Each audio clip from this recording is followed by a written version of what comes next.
Hey, what's up, guys? Dylan Johnson from Soccermag here, and welcome back to another episode of the Soccermag Liverpool podcast. I'm joined once again by Junaid, Hardenberg, and today we're going to be going through, a couple of events that have gone over the past week or so, the Champions League games, and get into our predictions for game week 28, which starts on Saturday. First up, I think quite a big thing to talk about what happened on Wednesday. Yeah. What a game. What a game.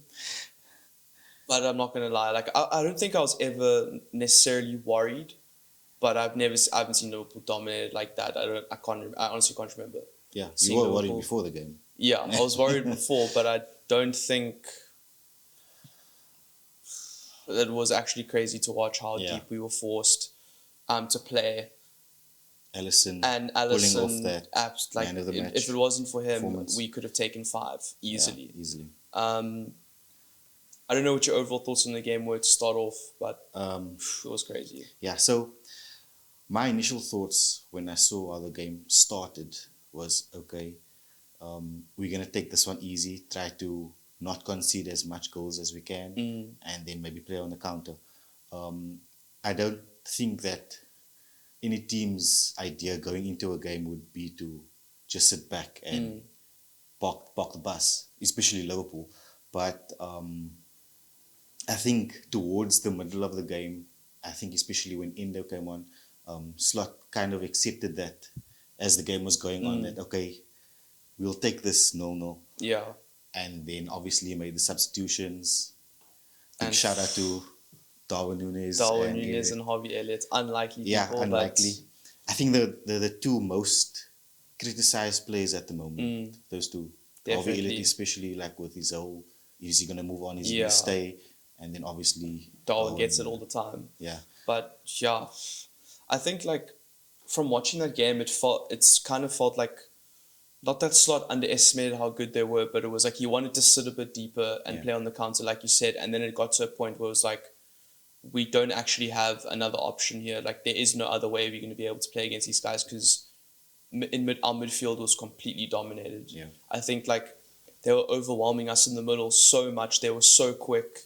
Then out wide, they have such great individual one-on-one dribblers that like Barcola, obviously Ousmane Dembele, Hakimi, Kvaratskhelia, these guys were destroying. That first half for Robertson was absolutely brutal to watch. It was crazy. Even Trent in the first half, he wasn't doing great. I think second half both responded really well. Yeah, they did. Especially Trent in that second half, his defending was so much better in the second half. I don't think Barcola really got anything out of him after half time. And then it was just, I don't know, it felt like something needed to change really badly at half time. And then it almost felt like we played into it even more in the second half. It was like, okay, we're going to keep sitting deep. And I think the problem with the countering was every time we got the ball, Luis Diaz was so sloppy. Yeah, just giving the ball away. I've never seen Mo that sloppy. His decision making was so bad. He was getting absolutely marked out of the game by Nuno Mendes. And also the way we were trying to counter was Alisson hoofed it up to Mo, who's trying to shoulder and out muscle. Yeah. He's not that guy. It's not going to work. And when Darwin came on, he was able to actually do that. And Jota's not going to do that. Jota's really good in the air, but it felt like in the first half we were the only way we were going to get anything is if they made a mistake. And there were one or two where Jota kind of pinched the ball. Yeah. But Mo offered absolutely nothing. Luis Diaz offered absolutely nothing. I think even in midfield, Szoboszlai was running so much, but Gravenberch didn't have a good game. McAllister didn't have a good game. They're just getting outplayed. And I think, if I'm honest, we were really lucky that Konate didn't get a red card there, because you could say it was a harsh red card, but what is he doing? Why is he Why are you putting yourself in that position? Why are you giving the referee a decision? Yeah. Why are you giving him a decision to make? And if it wasn't for Alisson, if Keller was in goal, as much as he's a great goalkeeper, I think we lose comfortably. Yeah. I know I've been very critical of Alisson since he came back from injury. Took him a while to get back. Yeah, it took him a while to get back. And after that game, It was a throwback. It was like, yeah, this is the throwback. guy. That all went out the window. And, I mean, 1-0 going back to Anfield is huge. But I think after watching that performance, it's obviously we'll play better at Anfield. Like we will, the crowd will be on our side. We, in theory, will have more of the ball. I think PSG will make themselves more vulnerable now because they have to go for it. Yeah. They have to leave themselves more exposed. But I don't know how we're going to stop that because they're so good at holding the ball. I mean, João Neves in midfield with Vitinha, and then, you know, the wingers just rotating around Hakimi. Like, they're so good at holding the ball. There were times where it was like we would get the ball and all we could do was just hoof it upfield and hope that, like, just, okay, we need a second to breathe. They were suffocating us so much, and like, I don't know how much we can change up because I don't think we can play like that against them because they are better on the ball than us. We saw that clearly for 90 minutes, 94 minutes and 30 seconds. So I'm definitely worried about that. I think, you know, Anfield is a fortress, but they must, like, I was thinking like their mindset going into the change rooms after that game was either they were broken, they were like, how did this happen? Yeah. Or how Liverpool were after losing 3-0 to Barcelona, where they're like, nah, like we played too well, we don't deserve this. We're going to go like show them something now. Yeah. I'm hoping it's the first one because if they play better at Anfield, I don't know what's going to happen there. Yeah, I think it's going to be a totally different game. It just depends on how we come out then. I mean, I think we need Cody back. Yeah, definitely. Because I think even though, he's been in better form than Diaz this season overall, but I think even if we're trying to do that long balls and get someone to hold it up, he's way more of a physical presence. And I think like with Diaz, there's just something, I don't know, like he plays well for one game and then he doesn't play well for 5 or 6 games. And the way, like some of the decisions he makes, I mean, the one pass he made where he comes back and he literally hits it across the field, and he gives them basically a 2-on-1, 2-on-2 opportunity. It's like, what? Yeah. Like, you're not even under that much pressure. Why are you doing something like this? Like, I don't know. It just feels like he goes missing and then he tries too hard and he makes stupid mistakes. So, I mean, I don't know if Cody's going to be back. I think if he is fit, he will 100% start over Diaz. I think he should be back. And then I think Jota will start, but I think if we're going to play the same way, I don't think we will. But Diaz, Darwin needs more time then because the 10, 15 minutes he was on or 20 minutes he was on, whatever, he caused more problems than any of our other attacking players. Yeah. Anything else you want to talk about? Or Arsenal beating PSV 7-1? To be honest, doesn't mean anything. Doesn't mean anything. I mean, I know like basically half their team scored, but let's be real.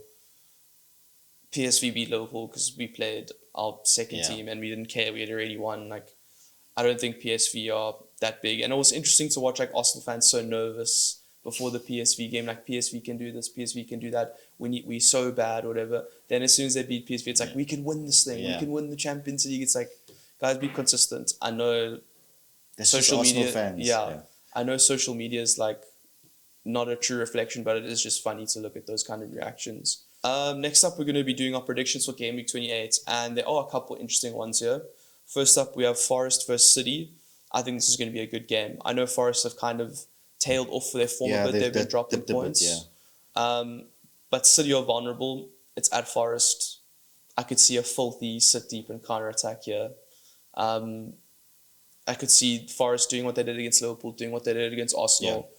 Just absorb pressure, long ball up to Chris Wood, Hudson-Odoi, bang. Something like that. Yeah. I don't know what you think. City's defence is a bit vulnerable, so I think Chris Wood can exploit that.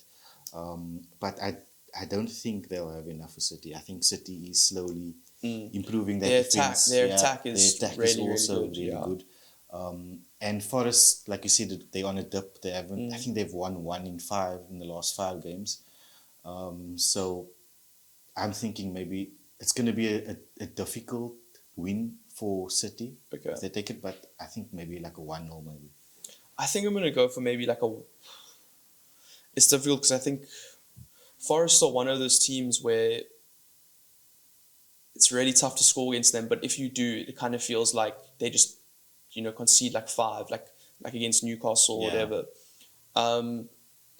So I feel like if they concede one, if City score one, they're going to score like 3. So maybe I'm going to go for a 1-0 Forest win. Okay. Super frustrating.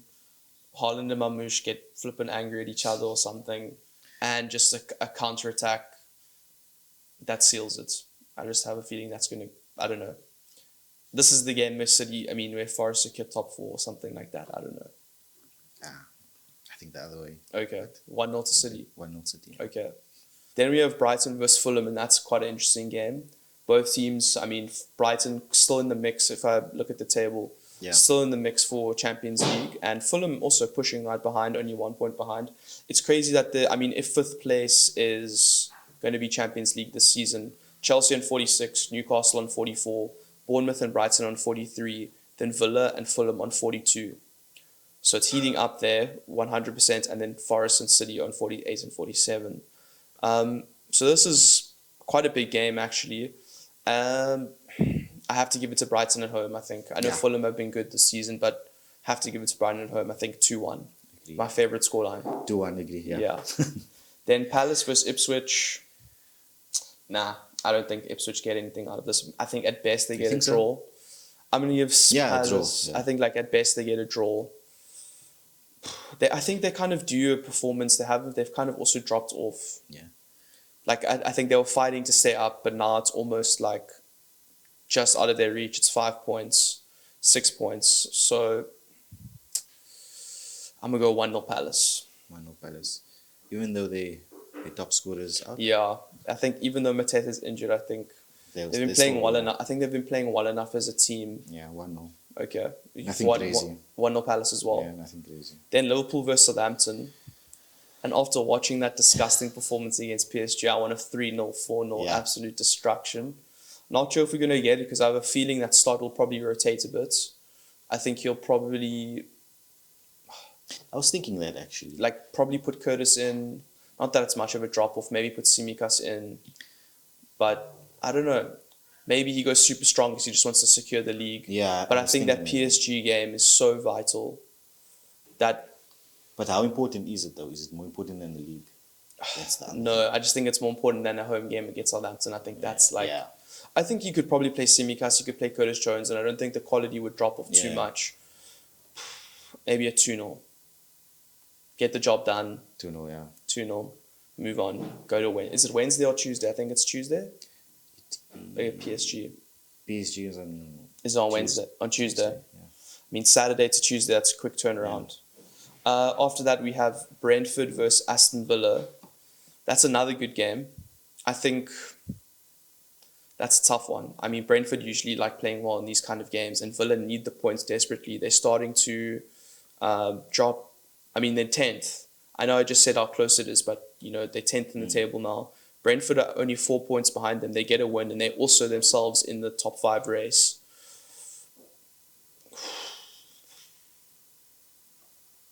I don't know. What do you think? You can go first. I'm thinking a 2-1 Brentford win. 2-1 Brentford. Yeah. I'm also edging towards that. Yeah. I'm going to say 2-2 just to stay even. But, if Brentford win this game, it's from 3rd until 11th. That's fighting the top for Champions League, definitely. Which is Brentford insane. should be in that mix, I think, for the season that we're having. Yeah.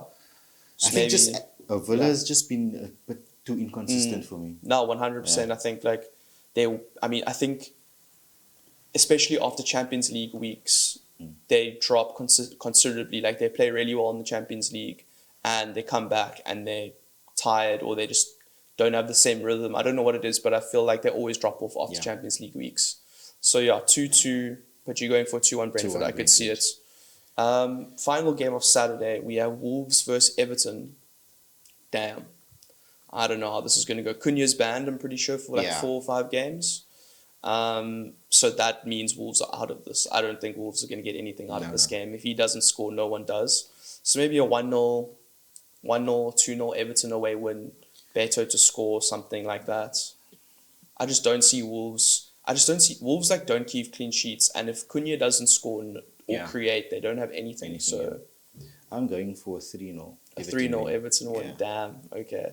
I think Everton's form has been great the past couple of games, and I think they do a good win. So they had that unlucky draw against United, Yeah. basically, where they came back, or where United came back. And they have, I mean, I think since David Moyes has taken over, they've had one of the best forms Yeah, in the Prem. exactly. So, yeah, definitely. I mean, he's transformed Beto into one of the best strikers in the Premier League. And I'm pretty sure for his first 1 or 2 seasons there, if he's been there that long, man didn't play. Like, he looked like a flop. So, credit to David Moyes. On Sunday, we have Chelsea versus Leicester. Maresca facing his old team. Chelsea have to win this one. I know they've been up and down for the past 2-3 months, but they have to beat Leicester at home. That's easy pickings. I'm going to go for a 3-0, maybe a 3-1, but 3-0 Chelsea. Hopefully Cole Palmer actually does something. Yeah, exactly. I mean, he's been in my fantasy league destroying me for the past couple weeks. Sell him. Yeah, if he doesn't do After anything against Leicester at home, that's my last week for him. Are you captaining him? No. Mo captain. Southampton at home. Mo Salah has to be captain. I've already used my triple captain, but he has to be captain. 3-0 Chelsea. I said 2-0. 2-0. Okay. Then it is Spurs vs Bournemouth. This is a good game on paper, but I mean Bournemouth should be favourites going into this, considering how well they've been playing this season. They win this and they go into 5th place. So, and Spurs, I'm pretty sure they won recently. Didn't they get like a first win in a while? Or it doesn't actually matter, but they've been so bad. They lost against City. Yes, yeah. 1-0. Yeah, they've had a good run. I think they won against Ipswich, United and Brentford before that loss. So. But they've lost in Europe also now. Yeah. Recently also, I just think Bournemouth they're too good for Spurs, I think. Their coach, Iriola, is like super, I don't know, all managers in the Premier League prepare well, but I feel like games like this, he sets up so well, and Bournemouth have such exciting attacking players. 2-1, 2-1 Bournemouth. What are you thinking? I'm going to go for a 1-1 draw. A 1-1 draw, okay. I think Spurs would probably take that before kickoff. Then Man United versus Arsenal. This is massive. Yeah. United usually get themselves up for this game, and I will be supporting United in this game 100%. Yeah. Shamelessly. They win, they go up to they overtake Spurs, and they're still 13th. So there's not really much in it for me if they win. But if Arsenal lose, I'm pretty sure Liverpool only needs 6 more wins for the rest of the season. So if Liverpool beats... Right now, Liverpool, I think, need 21 points to win the league. So if we beat Southampton and Arsenal lose, we'll need 5 more wins or something like that. Which, come on, United. Even if it's a draw, that's still 5 wins and 1 draw that we need. So, come on, Ruben Amorim. You're the best manager in the Premier League. Let's do this. Come on, Bruno Fernandes. So what's your score? I don't know. I just think Arsenal scoring 7 goals against PSV, that's like... They've gone from from one side of the spectrum to the other, where they were struggling to score goals for the past couple of games. Then they just completely blast PSV. Yeah. I don't see the midfielders scoring the same amount of goals they did against PSV. I don't see Nwaneri scoring 2 goals, or the players that were scoring, they aren't proper goal scorers. They're not going to score consistently. So dodgy 1-0 United win, or maybe a 2-1 United win. 1-0 United. Let's go for that. Sweaty, disgusting Arsenal fans fuming after the game. I'll watch Arsenal fan TV the whole of Sunday night. I'm going for a late United win. Yeah. Maybe something United crazy gold. where Arsenal get a dodgy red card and it's a penalty for stopping a goal scoring opportunity, something like that. I can see United love doing that kind of stuff against their big rivals. So so you 1-0 United, and you also say 1-0 United. 1-0. Late winner. Old Trafford. I don't care when it comes, as long as Theatre it comes. of dreams. Yeah. West Ham versus Newcastle. Last game of the weekend, next Monday. Newcastle. West Ham have definitely improved under Graham Potter. Yeah. They definitely have. And actually, Newcastle have quite a few injuries now. I know Lewis Hall's out, Botman's out. I think Anthony Gordon's suspended for this game as well. And if Isak's if he isn't fit, on the who they're gonna play? I don't know if those 4 include if Isak, Hall, Botman, and Gordon aren't playing. But if Isak isn't playing as well, I don't know where they get goals. So I think Isak will be fit for the game, but I don't think maybe they'll bring him on as an impact. yeah, at the I think end. it. To be honest with you, for them, it might. The Carabao Cup's next weekend. Yeah. If they play Isak too early and he gets injured, It's a bit risky. it's a bit of curtains. It's Yeah. almost curtains for them. Missing those four against Liverpool, I think, it's four of their best players. So maybe I'll go for a 1-1. If Isak plays, I think on Newcastle win. If he does 2-1. If he doesn't play, I think 1-1 draw.